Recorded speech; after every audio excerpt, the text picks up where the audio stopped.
সরকারের প্রত্যেক স্তরে ডিসিশন মেকিং এ ই ফাইলিং চালু করার সিদ্ধান্ত হয়েছে। এটা শুধুমাত্র দেখা যাচ্ছে যে এখন যেমন বিডাতে ই ফাইলিং আছে, কিন্তু অন্যান্য অনেক গভর্নমেন্টের মন্ত্রণালয়ে বা এজেন্সিতে দেখা যাচ্ছে ই ফাইলিং নাই। তো সেক্ষেত্রে যেটা হয় যে আপনি হয়তোবা ই ফাইলিং এর মধ্যে একটা ইমেল করলেন, একটা ডিসিশন বা ইন্টারনেটের মাধ্যমে পাঠালেন, কিন্তু দেখা যাচ্ছে যে আরেক জায়গায় পুরো বিষয়টা হচ্ছে ম্যানুয়ালি। তো যেটা এর ফলে যে হয় যে গভর্নমেন্টের ডিসিশন মেকিং প্রসেসটা একটু স্লো হয়ে যায়।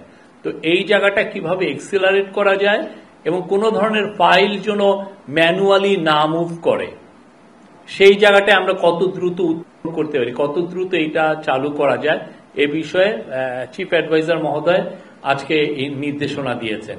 এটার মূল কারণ হচ্ছে যাতে কোঅর্ডিনেশনটা ইজি হয় এবং গভর্নমেন্টের যে কাজগুলোতে, সেটা প্রজেক্ট টেকিং হোক আর অন্যান্য ডিসিশন মেকিং হয়, এই যে কোনো রেগুলেটরি ওয়ার্ক হোক, এই কাজগুলো যেন খুব দ্রুত করা যায়। এটার ফলে যেটা হয় যে এবং এর ফলে ই ফাইলিং এর পরে আর একটা বড় সুবিধা হচ্ছে যে এর ফলে অন্যান্য দেশের এক্সাম্পলে দেখা গেছে যে করাপশন খুব কমে আসে, একদম মিনিমামে এসে পড়ে অন্যান্য দেশের এক্সপিরিয়েন্স। এখানে অনেকগুলো আলাপ হয়, যেমন ইউরোপিয়ান ইউনিয়ন আমাদেরকে জানিয়েছে যে তারা কিভাবে এস্তোনিয়াতে করাপশন মুক্ত হয়েছে। এস্তোনিয়ায় কিভাবে করাপশন মুক্ত হয়েছে সেইটার তাদের এক্সাম্পলটা এবং তাদের যে স্টোরিটা তারা কিভাবে করলো সেটা বাংলাদেশের সাথে শেয়ার করতে চেয়েছে এবং আমরা আমাদের ইন্টারেস্টটা শো করেছি। ওইখানে অনেকগুলো ডিসিশন এসছে।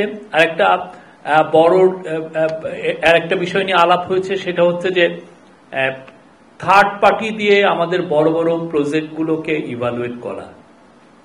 যেটা ধরেন আমাদের যে একটা অবজারভেশন ছিল যে বাংলাদেশে যতগুলো প্রজেক্ট নেওয়া হয়েছে এই গত 15 বছরে, প্রত্যেকটারই অ্যাবাউট 70% হাই। উন্নয়ন প্রকল্প গড়ে 70% ব্যয় বৃদ্ধি ছিল, এটা 2009 থেকে 2023-এর মধ্যে। এবং রাজনৈতিক প্রভাব ও অযৌক্তিক প্রকল্পে ব্যয়ের মাধ্যমে 14 থেকে 24 বিলিয়ন মার্কিন ডলারের সমপরিমাণের অর্থ অপচয় হয়েছে। তো এই জিনিসগুলোর জন্য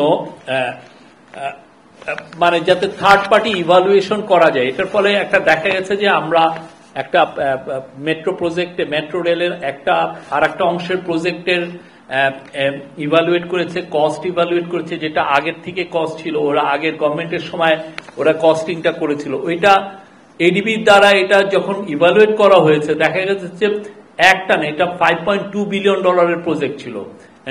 এডিবি ইভালুয়েট করে দেখেছে যে এটা 500 মিলিয়ন ডলার এখানেই সেভ করা যায়।